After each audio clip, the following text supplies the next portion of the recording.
Hello दोस्तों, welcome to the academy.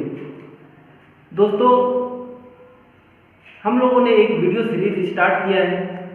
पिछले के क्लास में हम लोगों ने रीजनिंग का एक चैप्टर पासा देखा था। आज दोस्तों मैथ का एक इम्पॉर्टेंट चैप्टर पार्टनरशिप या साझेदारी हम लोग देखेंगे।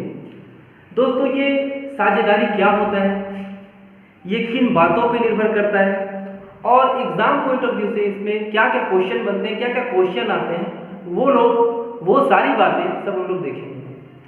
तो दोस्तों, ये साझा होता क्या है? तो साझा दोस्तों, जब दो या दो से अधिक व्यक्ति लाभ अर्जित करने के उद्देश्य से एक व्यवसाय शुरू करते हैं तो उसी को क्या बोलते हैं? साझा। साझा दोस्तों मुख्यतः दो बातों पर निर्भर करता है। सबसे पहला जो होता है वो होता है पूंजी और दूसरा होता है समय।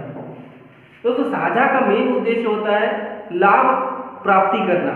और लाभ किस पे निर्भर करेगा दोस्तों? तो पहला पूंजी पे निर्भर करेगा और दूसरा समय पे निर्भर करेगा।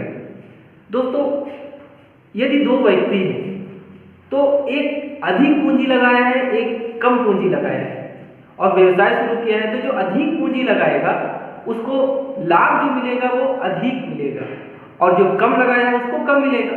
और दोस्तों, जब व्यवसाय शुरू होता है तो एक निश्चित समय के लिए शुरू होता है, तो जो जिस अनुपात में उसका पैसा रोलिंग होगा, उसका पूंजी रोलिंग होगा, निवेश होगा, उसका जो लाभ होगा वो उसी अनुपात में होगा। तो दोस्तों, हम लोगों ने क्या सीखा कि ये साझा क्या किस उद्देश्य से किया जाता है? तो लाभ अर्जित करने के उद्देश्य से साझेदारी किया जाता है। और लाभ किस पे निर्भर करता है? तो इन दो बातों पे निर्भर करता है, पहला पूंजी और दूसरा समय। तो आइए दोस्तों, एग्जाम पॉइंट ऑफ व्यू से इसमें क्या क्या क्वेश्चन बनते हैं, दो चार क्वेश्चन हम लोग देखते हैं और समझने की कोशिश करते हैं ये किस तरह के किस टाइप के क्वेश्चन एग्जाम में बनते हैं इस तरह से। तो आइए दोस्तों शुरू करते हैं। आइए दोस्तों, हम लोग पहला क्वेश्चन देखते हैं। आज का पहला सवाल है, किसी व्यवसाय में रमेश 6 माह के लिए 50,000 रुपये लगाता है, सुरेश 4 माह के लिए 60,000 रुपये लगाता है और महेश 5 माह के लिए 40,000 रुपये लगाता है। यदि कुल लाभ 14,800 रुपये हो तो रमेश का लाभ कितना होगा? दोस्तों, क्वेश्चन क्या है कि तीन व्यक्ति हैं। पहला व्यक्ति है रमेश, दूसरा है सुरेश और तीसरा है महेश। तीनों का जो पूंजी है वो अलग अलग है और अलग अलग समय के अनुसार ये पूंजी लगाए, तो इनका जो लाभ होगा वो भी अलग अलग होगा। तो लाभ किस पे निर्भर करता है दोस्तों? पहला पूंजी पे और दूसरा समय पे। आइए दोस्तों निकालते हैं। पहला है रमेश, फिर सुरेश और तीसरा महेश। दोस्तों, रमेश की पूंजी है 50,000 रुपये, कितने माह के लिए? तो 6 माह के लिए। 50,000 6 माह के लिए। सुरेश की पूंजी है 60,000 रुपये 4 माह के लिए।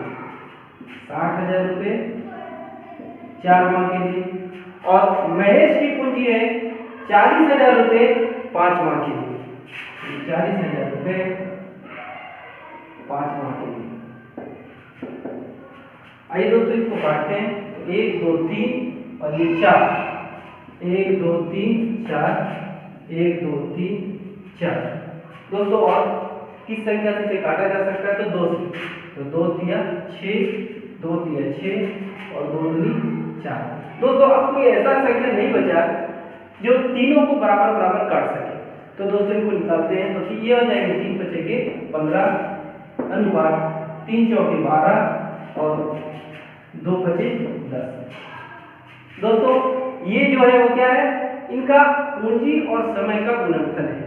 तो इनका लाभ क्या होगा? तो इनका लाभ भी इसी अनुपात में इनको इनका लाभ मिलेगा।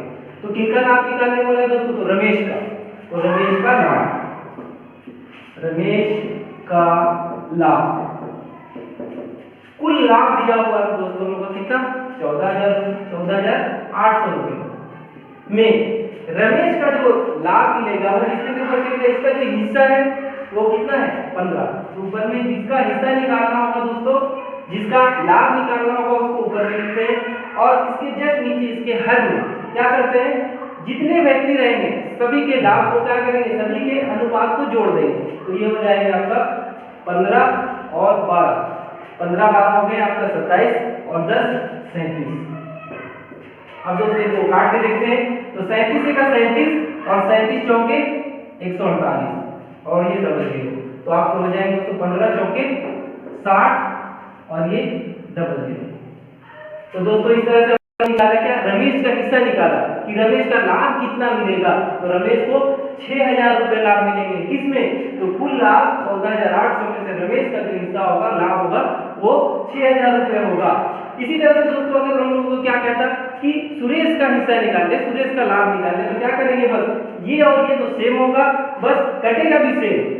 तो क्या होगा दोस्तों, ये 400 को किससे गुना करेंगे, इसका जो हिस्सा है 12 इससे गुना करेंगे। इसी तरह से अगर महेश का निकालने के लिए कहता तो क्या करते, तो 400 को इससे 2 5 10 जो ये इसका अनुपात है इससे गुना करते हैं। ठीक है दोस्तों, आइए इसका आज का दूसरा सवाल देखते हैं कि दूसरा सवाल क्या है।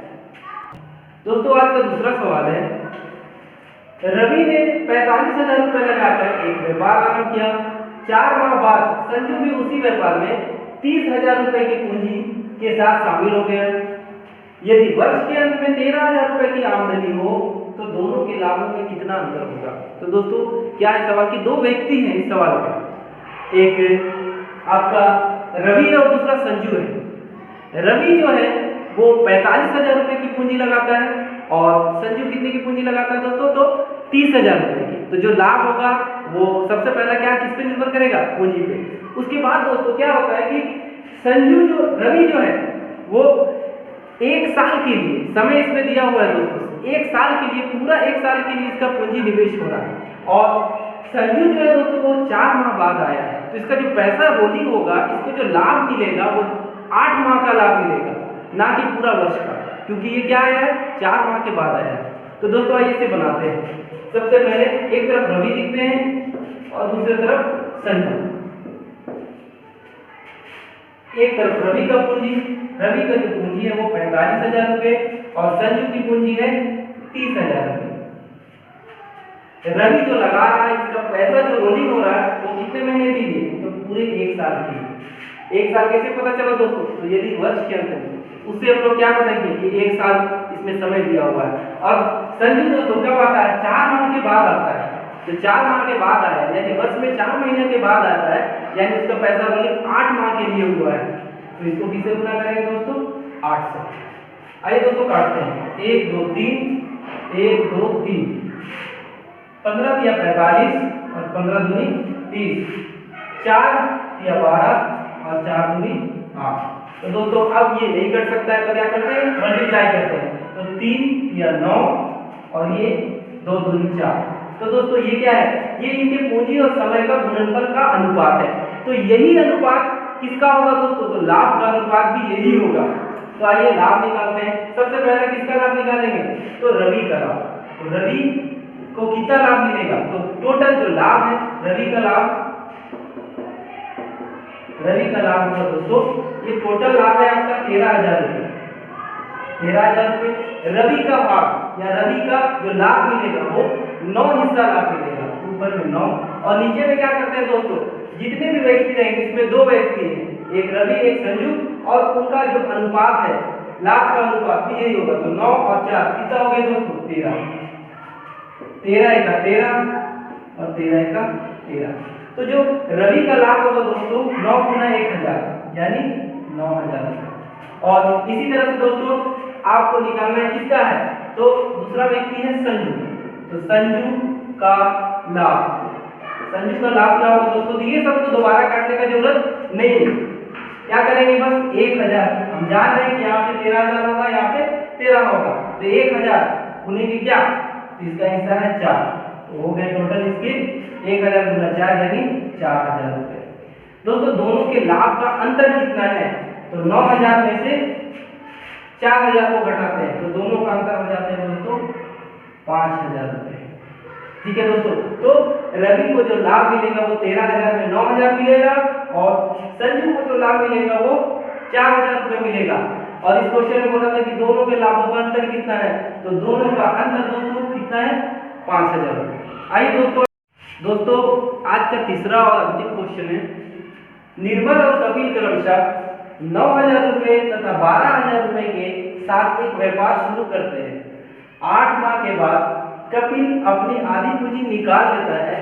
यदि वर्ष के अंत में 3800 रुपये का लाभ प्राप्त होता हो तो कपिल का हिस्सा कितना है। ठीक है दोस्तों, तो सवाल क्या है, इसमें दो व्यक्ति हैं इस सवाल में, एक निर्मल दूसरा कपिल। होता क्या है दोस्तों कि ये दोनों अलग अलग पूंजी लगाते हैं। निर्मल कितना पूंजी लगाता है दोस्तों, तो निर्मल लगाता है 9,000 और कपिल लगाता है 12,000। 8 माह के बाद क्या होता है कि जो कपिल है वो क्या कर रहा है, अपना आधा पूंजी निकाल रहा है। ठीक है, तो आधा पूंजी निकालेगा 12,000 में, तो कितना बचेंगे 6,000 रुपये।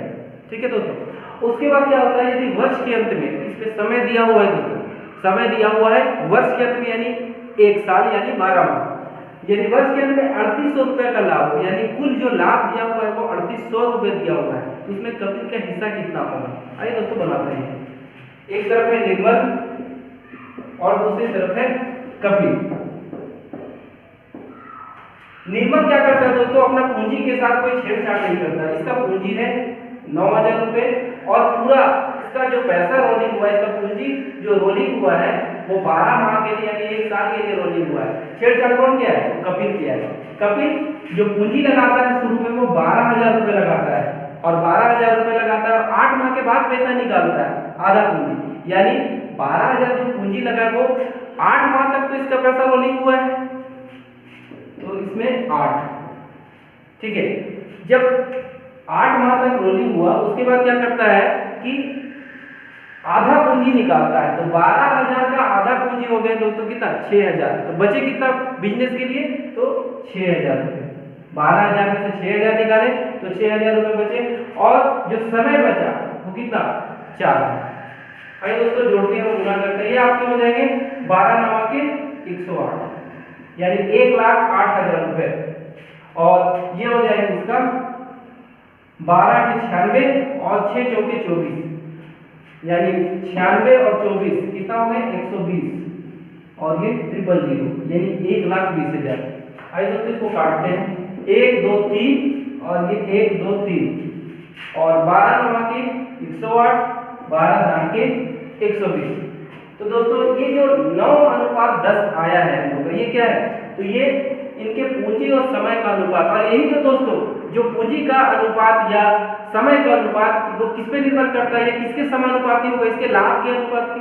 तो निकालते हैं इसका कपिल का लाभ या कपिल का हिस्सा, कपिल का हिस्सा। तो कुल लाभ पहले लिखते हैं 3800 रुपये गुना कपिल का जो हिस्सा है जो अनुपात में आया है वो कितना है 10। जिसका निकालना रहता है दोस्तों उसको ऊपर में लिखते हैं और हर में क्या लिखते हैं, जितने भी व्यक्ति हैं इसमें जैसे 2 व्यक्ति हैं तो दोनों के अनुपात का योगफल यानी 9 और 10 दोनों का योगफल कितना होगा दोस्तों, तो 19। 19 एका 19 और 19 दूनी 38 और ये 00 यानी जो कपिल का हिस्सा मिलेगा वो मिलेगा 2,000। ठीक है दोस्तों, इधर हम लोग कपिल का हिस्सा निकालेंगे आसानी से। अगर दोस्तों इसमें निर्मल का हिस्सा पूछता तो क्या करते हैं, तो इसके 2 तरीके हैं। सबसे पहले क्या करते हैं, निर्मल का हिस्सा निकालने के लिए इसको और इसको ना तो लिखना है ना तो काटना है, बस इसके जगह में क्या करते हैं 200 से किसको गुना करते हैं 9 को, 2 9 1800 ऐसे भी निकाल सकते थे, या नहीं तो फिर कुल लाभ दिया हो हम लोग का 3800 में से कपिल के हिस्सा को हम लोग घटा सकते थे, माइनस करते तो कितना बचता, तो भी 1800 बचता। इन दोनों तरीका से हम क्या निकाल सकते थे, निर्मल का हिस्सा निकाल सकते थे आसानी से। तो दोस्तों आज हम लोगों ने 3 क्वेश्चन देखा और क्या क्या बेसिक बात होता है साझेदारी के चैप्टर में वो देखा। वीडियो देखने के लिए बहुत बहुत शुक्रिया दोस्तों।